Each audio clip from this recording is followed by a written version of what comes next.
नमस्कार। खेत खजाना में आपका स्वागत है। आज 5 जुलाई है और दिन है रविवार। सबसे पहले तो आज हमारे YouTube चैनल का स्थापना दिवस है। आप सबको भी हमारी ओर से शुभकामनाएं, क्योंकि ये चैनल आप सबका है और आपके माध्यम से ही, आपके कारण से ही ये चल रहा है। और आज जैसा मैंने कल आपसे निवेदन किया था कि आप सबके समर्थन से, सहयोग से इसकी जो सब्सक्राइबर संख्या है वो 88,000 से पार हो गई है। और इसलिए आज हमने स्थापना दिवस पर जो डेली बुलेटिन की सदस्यता के लिए जो छूट दी थी 5 बजे तक, उसका समय अवधि कल शाम तक के लिए 5 बजे तक के लिए और बढ़ाई जा रही है, क्योंकि आज रविवार का दिन है। तो रविवार के दिन थोड़ी सी एक्टिविटी कम रहती है, इसलिए क्योंकि कल सोमवार है तो कल सोमवार तक भी आप इसको सदस्यता ले सकते हैं। और कल जब से ये छूट की घोषणा हुई है तब से लेकर के अब तक बहुत से लोगों ने इसका फ़ायदा उठाया है। आप सबका फिर से हमारे चैनल पर स्वागत है। सरसों का बाज़ार एक स्टेबल दायरे के अंदर, एक सीमित दायरे के अंदर, एक स्थिर दायरे के अंदर घूम रहा है। आप देख रहे हैं कि जयपुर का जो भाव है वो 7,900 से 7,925 के दायरे में घूम रहा है। भरतपुर मंडी का भाव 7500 के आसपास घूम रहा है। और जो दूसरी मंडियां हैं उनमें भी लगभग स्टेबिलिटी बनी हुई है।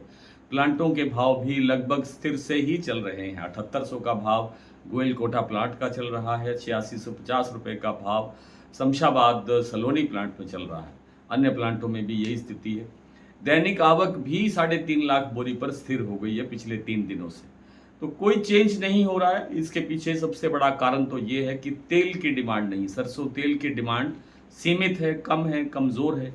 और सामान्य आप इसको डिमांड कह सकते हैं। सामान्य डिमांड के अंदर जितनी सरसों की आवश्यकता होती है उतनी ही सरसों बाज़ार से खरीदी जा रही है। और बाज़ार से जब खरीदी कमज़ोर होती है, सीमित होती है, तो बाज़ार पर एक दबाव रहता है। चूँकि सरसों का फंडामेंटल काफ़ी मजबूत है, यानी जो आपूर्ति साइड है वो काफ़ी टाइट है। आपूर्ति टाइट होने से बाज़ार में गिरावट की गुंजाइश नहीं है। सरसों का तेल 1585 रुपये कच्ची घानी का भाव जयपुर का चल रहा है, जो कि सोया तेल से और पाम तेल से काफ़ी ऊंचा है, काफ़ी अंतर है। लगभग 10-12 रुपये प्रति किलो से ज़्यादा का अंतर है। और इसके बावजूद जो है सरसों का तेल भी टिका हुआ है, ऊपर ही स्टेबल ही टिका हुआ है। उसका भी कारण यही है कि सरसों तेल की एक सीमित मांग तो बनी हुई है ही। तो अब जो स्थितियां बनने जा रही हैं वो जुलाई का जो एक मुझे लगता है कि ये कल से जो दूसरा सप्ताह शुरू होगा इस जुलाई का सोमवार से, तो इस दूसरे सप्ताह के अंदर भी बाज़ार में कोई बहुत बड़ी घटबढ़ हो जाएगी ऐसा संभावित कम है। ऐसी संभावना कम लगती है। बाज़ार टूट सकता है 100-200 रुपये, 100-150 रुपये, ज़्यादा नहीं। और बढ़ेगा तो भी 100-150 रुपये से ज़्यादा बढ़ने की गुंजाइश लगती नहीं है, क्योंकि आगे भी अभी कोई ना त्यौहार है, ना कोई बड़ी डिमांड का सीज़न है, ना कुछ और कोई वजह नज़र आती है। हाँ, 2 कारण हैं। जैसे पाम तेल और सोया तेल, इनकी अब सप्लाई, जो भारत में सप्लाई है हमारे बाज़ार में, वो घटने की संभावना है। उसका कारण ये है कि पाम तेल की जो वैश्विक आपूर्ति है, वर्ल्ड लेवल की जो सप्लाई है वो घट रही है, क्योंकि इंडोनेशिया आप जानते हैं B50 की तरफ बढ़ रहा है। और सोया तेल की सप्लाई इसलिए घट रही है कि अमेरिका के अंदर स्टॉक घट रहा है। 9% स्टॉक घट गया पिछले महीने।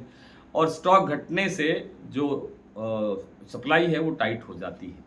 हमारा आयात भी दोनों तेलों में, पाम का आयात भी घटा है, सोया तेल का आयात भी घटा है, और बड़े स्तर पर घटा है।